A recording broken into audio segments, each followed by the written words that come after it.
Hey, what's going on, guys? Jason Lohr here with Jason Lohr Photography and Films, and today we're going to be talking about wide aperture lenses and why they're not as great as they're advertised to be. Mark.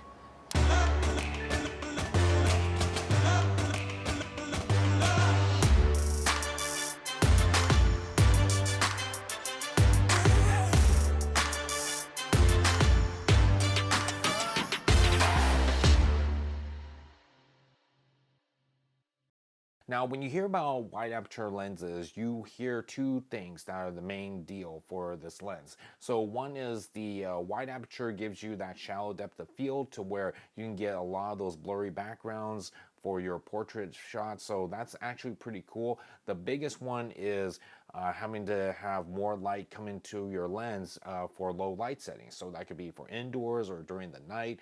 But the thing is that that's the part where it throws people off, and that's one thing that I want to point out about the wide aperture lens. So with the wide aperture lens, yes, you do let in more light in those lower light settings, but the thing is that keep in mind that with a wide aperture open up, you're gonna have shallow depth of field, which means that a lot of things in the background is gonna get blurred out. But that doesn't mean everything in the background. It means basically everything that's narrowing down to two particular subjects, or sometimes even one, depending on how wide you set your aperture to be. So this is going to be a disadvantage when you're doing, like, say, events like weddings or birthday parties where it involves a lot of groups. So what's to say that the clients wants a group photo with everybody during the night, or in a low light settings like indoors.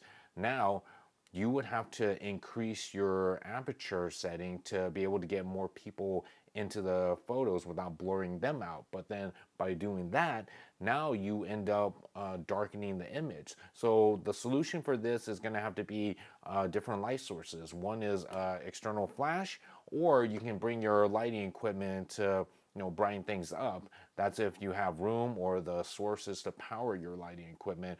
Or if you're lucky, it's in a place where there's a lot of lights that could brighten up the image for you. But that's a huge chance that you're taking. So what I recommend is bring other light sources. Again, I always carry external flash with me in case we do go from a bright area indoors or during the night and outside into the night. Now, don't get me wrong, I'm not saying that you shouldn't buy a wide aperture lens at all. I'm just saying that if you are going to go into an event with like low lighting situations, you have to be prepared for this lens's limitation, which is being able to get group photos with a wide aperture. Because again, with that shallow depth of field, or even narrow depth of field as some would call it, now you're going to be blurring out a lot of those people out of the image, and that's not going to look good when the clients print these out and notice that half of like their group members are all blurred out. So